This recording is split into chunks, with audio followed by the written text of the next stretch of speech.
오늘 출애굽기가 시작하는 이 본문은 이집트에 정착한 야곱의 그 자손들에 대한 이야기로 시작을 하고 있습니다. 야곱이 왜 이집트에 살게 되었는가, 그 배경을 우리가 조금 알 필요가 있는데요. 이 야곱에게는 총 4명의 아내가 있었습니다. 그 이들을 통해서 12명의 아들을 낳게 되었는데, 자기가 사랑했었던 아내였던 그 라헬이 낳았던 아들은 요셉과 베냐민이었죠. 그래서 야곱은 요셉을 특별히 편애했고, 나머지 10명의 형들은 그런 요셉을 굉장히 미워하게 됩니다. 결국 그 형들은 이제 이 요셉을 이방 나라 사람에게 팔아 넘겼고, 아버지에게는 이 요셉이 짐승에게 물려 죽은 것처럼 그렇게 꾸며대게 됐죠. 그렇게 세월이 지나고 나서 이 요셉은 우여곡절 끝에 이집트라고 하는 나라의 총리가 되었고, 온 나라에 흉년이 들었을 때 미리 곡식을 잘 쌓아두어서 대비를 하게 됩니다. 그때 이제 이 야곱과 그 형제들도 이집트의 곡식을 구하러 가게 되었고, 그러다가 요셉을 만나게 되었습니다. 이후 요셉은 자기 아버지인 야곱과 이 형들의 가족들까지 모조리 다 이집트로 오게끔 만들고, 그들로 하여금 모든 식솔들로 이집트에 정착하게 했습니다. 이것이 이 야곱과 그의 자녀들이 이 이집트에 정착하게 된 배경입니다. 처음 그들이 이집트에 정착할 때만 하더라도 오늘 본문이 이야기하는 것처럼 한 70여 명 정도밖에는 되지 않았습니다. 그런데 이집트에서 이 이스라엘의 자손들은 번성하고 그 수가 불어나서 상당히 많은 수의 이스라엘 백성이 태어나게 됐고, 큰 민족을 이루게 되었습니다. 하지만 세월이 지나서 이 요셉과 형제들을 알던 사람들은 다 죽게 되었고, 그들을 기억하는 사람은 없게 되었어요. 그런데 이집트에 정착해서 살던 이 이스라엘 사람들의 세력이 너무 많이 커지게 되니까 이 이집트의 왕이었던 이 바로가 그들을 견제하고 억압해야 되겠다라는 생각을 하게 되었어요. 그래서 그들을 강제 노역으로 괴롭히게 됩니다. 하지만 괴롭히면 괴롭힐수록 오히려 그 자손들은 더 번성하게 됐고, 이집트 사람들은 이 이스라엘 자손들을 무척이나 싫어하게 되었어요. 그래서 이 이집트 왕이었던 바로는 어떤 결정을 내리게 되냐면, 이 이스라엘, 그러니까 이 히브리 산파들을 불러다가 뭐라고 이야기를 하냐면, 이 히브리인들이 아기를 낳게 되면 아들이거든 죽여버리고, 몰래 목을 졸라가지고 죽여버리고, 딸들이 태어난다면 그냥 내버려둬라, 이렇게 명령을 하게 됩니다. 하지만 이 산파들은 하나님을 섬기는 자들이었기 때문에, 하나님을 두려워하는 마음 때문에 그렇게 하지 못하고 뭐라고 변명을 했냐면, 이 히브리 산모들은 어찌나 힘이 좋은지 내가 당도하기도 전에, 거기에 집에 가기도 전에 이미 아기를 낳아버렸다. 그러니 그 살아있는 애를 내가 어떻게 죽일 수 있겠느냐라고 핑계를 대면서 그 아이를 죽이는 일을 하지 않게 되죠. 그러자 이집트 왕은 모든 백성에게 명령을 내려서 히브리 남자 아이가 태어나면 모두 다 강에 던져버려라, 이렇게 명령을 하게 되죠. 이게 오늘 우리가 살펴볼 출애굽기 1장의 내용입니다. 이 야곱의 후손들이 이집트에 정착하게 된 것은 아까 말씀드렸던 그 배경이 있다고 했죠. 그런데요, 사실 그것보다 훨씬 더 이전부터 계획된 일이었어요. 이건 그게 언제냐? 바로 아브라함 때였습니다. 아브라함이 하나님 앞에 제사를 드리려고 할 때에 하나님께서 아브라함에게 이 일에 대해서 미리 알려주셨던 적이 있습니다. 그게 어디에 나오냐면요, 창세기 15장 13절에서 16절까지 등장을 합니다. 제가 읽어드리면, 주님께서 아브라함에게 말씀하셨다. 너는 똑똑히 알고 있거라. 너의 자손이 다른 나라에서 나그네 살이를 하다가 마침내 종이 되어서 400년 동안 괴롭힘을 받을 것이다. 그러나 너의 자손을 종살이하게 한 그 나라, 그러니까 이집트를 말하는 거죠. 그 나라를 내가 반드시 벌할 것이며, 그 다음에 너의 자손이 재물을 많이 가지고 나올 것이다. 그러나 너는 오래오래 살다가 고이 잠들어 묻힐 것이다. 너의 자손은 4대째가 되어서야 이 땅으로 돌아올 것이다. 아모리 사람들의 죄가 아직 벌을 받을 만큼 이르지는 않았기 때문이다. 여기 아모리 사람이라고 하는 것은 가나안 땅의 사람들을 이야기하는 겁니다.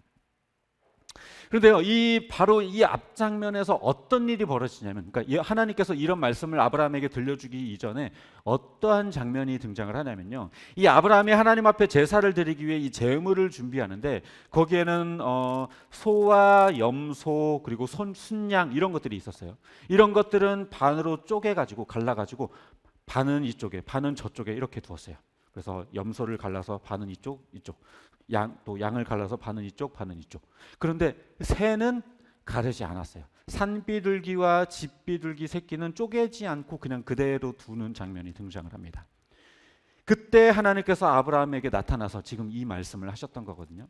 그래서 많은 분들이 아브라함이 새를 반으로 쪼개지 않아서 그의 후손이었던 이스라엘 백성들이 이집트에서 종살이를 40년 동안이나 한 거였구나, 400년 동안이나 한 거였구나, 이렇게 우리가 이해를 하게 되는데요.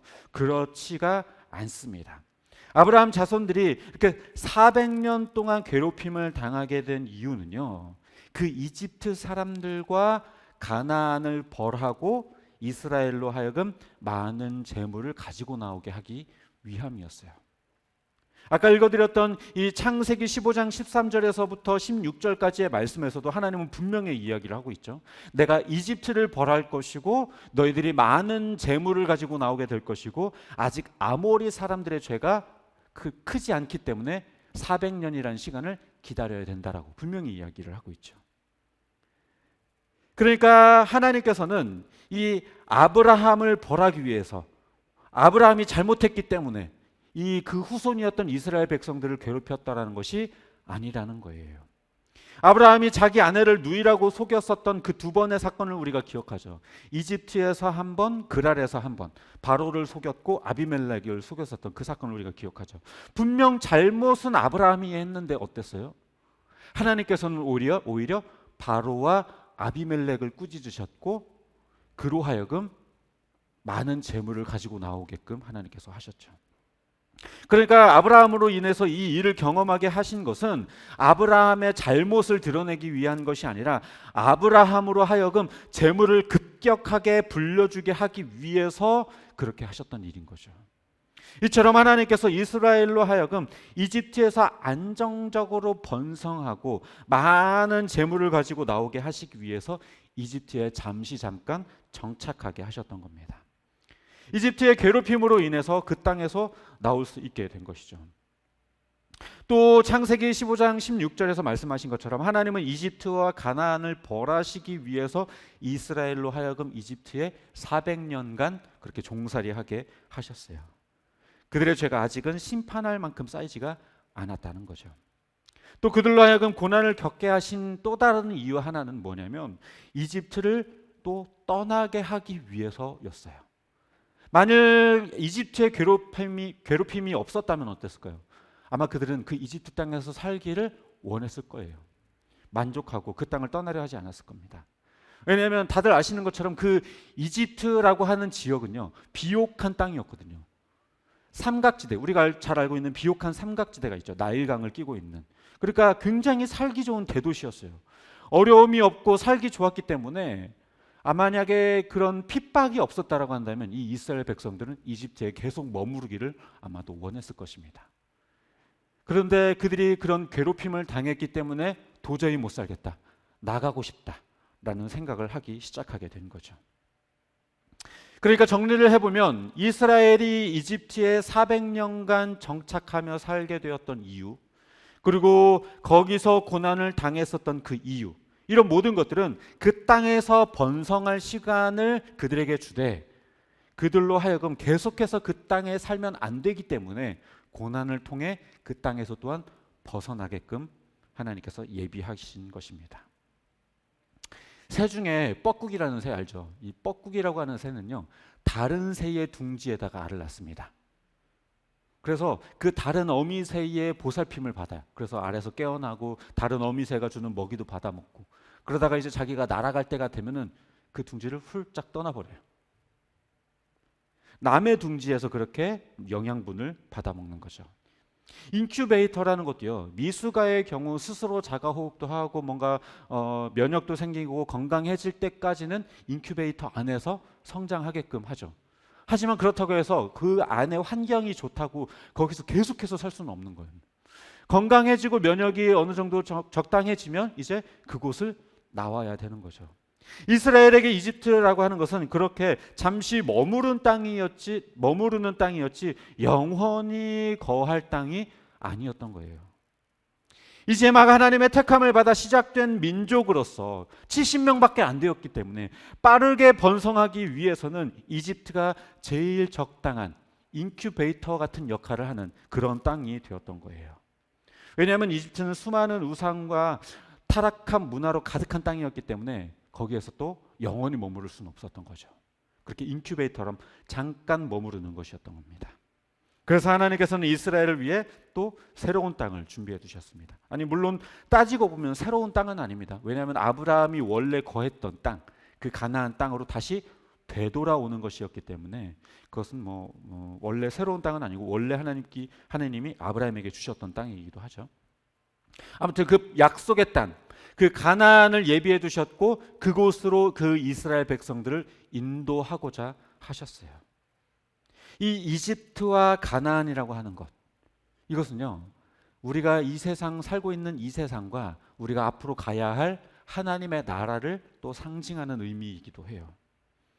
그러니까 이집트에 살던 이스라엘, 그 이집트에서 고난받던 이스라엘, 또 이집트를 떠나 가나안으로 향해야 하는 이스라엘, 이 스토리에서 우리는 하나님이 우리에게 주시고자 하는 메시지를 들을 필요가 있는 거죠. 먼저 우리는 이 스토리를 통해 우리가 육체를 지니고 이 땅에 거하고 있기는 하지만 이 땅이 영원히 머무를 장소가 아님을 우리는 깨달아야 합니다. 이 땅에서 누리고 즐길 것들이 상당히 많이 있죠. 너무 좋은 것도 많아요. 하지만 그렇기 때문에 우리들의 눈을 현혹시키고 우리들의 마음을 빼앗는 것도 그만큼 많아요. 그러기에 아무리 보기에 좋고 경험하기 좋은 세상이라고 하더라도 이곳에 우리가 마음을 두고 살아서는 안 됩니다. 이집트가 아무리 좋아도 그곳을 떠나 가나안을 가야 하는 것처럼 이 세상이 아무리 좋아도 우리는 떠나야 해요. 왜냐하면 하나님이 우리에게 약속해 두신 하나님의 나라, 그 땅이 우리에게 있기 때문에 그렇습니다. 또 우리는 이 땅에 사는 동안 여러 고난을 당하게 될 것이지만 우리에게 소망이 있다라는 사실을 또한 깨달아야 해요. 심지어 그리스도인은 더 많은 고난을 당하게 될 것입니다. 예수님께서도 요한복음 15장 18절에서 뭐라고 말씀하시냐면 너희가 세상에 속하였다면 세상이 너희를 사랑하겠지만 너희가 세상에 속하지 않았기 때문에 세상이 너희를 미워할 수밖에 없다라고 분명하게 이야기를 하고 있습니다. 우리는 이집트에 사는 이스라엘 사람처럼 세상에 사는 하나님 나라의 사람들이에요. 비록 우리가 사는 땅은 이 세상이지만 우리의 소속은 하나님의 나라예요. 이 이스라엘 백성들이 지금 비록 이집트에 살고 있지만 이집트 사람이 아니죠. 그들은 가나안 땅으로 들어갈 이스라엘 백성, 하나님의 거룩한 성민입니다. 따라서 우리가 소망을 두어야 할 곳도 이 세상이 아니라 바로 하나님 나라인 것입니다. 말씀을 정리합니다. 하나님께서는 이스라엘 민족을 급격하게 번성케 하고 많은 재물을 갖게 하시기 위해서 그들을 이집트로 보내셨어요. 또 그 땅에서 400년을 살면서 고난과 핍박을 통해서 그들이 그곳을 떠나야 함을 또한 깨닫게 하셨어요. 이처럼 우리도 세상 가운데 보내어졌습니다. 세상 속에서 참된 그리스도인으로서의 삶을 살게 하시기 위해서 우리를 땅 가운데 보내셨어요.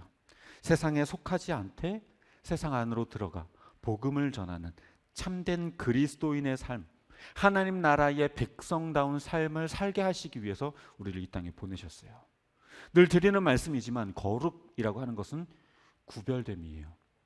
세상에 살되 세상과는 다른 삶, 세상에 물들지 않고 세상 유혹이 몰려올 때 그것을 이겨내는 삶을 사는 것, 그것이 바로 거룩입니다. 그리고 우리는 이 땅에 사는 동안 여러 환난과 고난을 당할 수밖에 없습니다. 우리가 세상에 속하지 않은 자들이기 때문에 온갖 고난과 환난들이 우리에게 있지만 우리는 하늘의 소망을 둔 자들입니다. 우리가 영원히 거하게 될 하나님 나라, 거기에 소망을 두고 살아가는 것이 바로 하나님 나라의 백성다운 모습이고 그것이 그리스도인의 모습인 것이죠. 뭔가를 더 가지려는 탐욕, 뭔가를 더 즐겨보려는 욕망, 세상과 구별되지 않는 모습, 이러한 것들을 다 버리고 어쩌면 세상으로부터 미움받을 용기를 갖는 것, 그것이 그리스도인의 삶의 모습일 것입니다. 바라기는 우리가 살아가는 이 땅은 우리가 영원히 거할 곳이 아님을 분명히 깨닫고 가나안의 소망을 두듯 하나님 나라의 소망을 두고 살아가는 저와 여러분 되시기를 주님의 이름으로 축복합니다.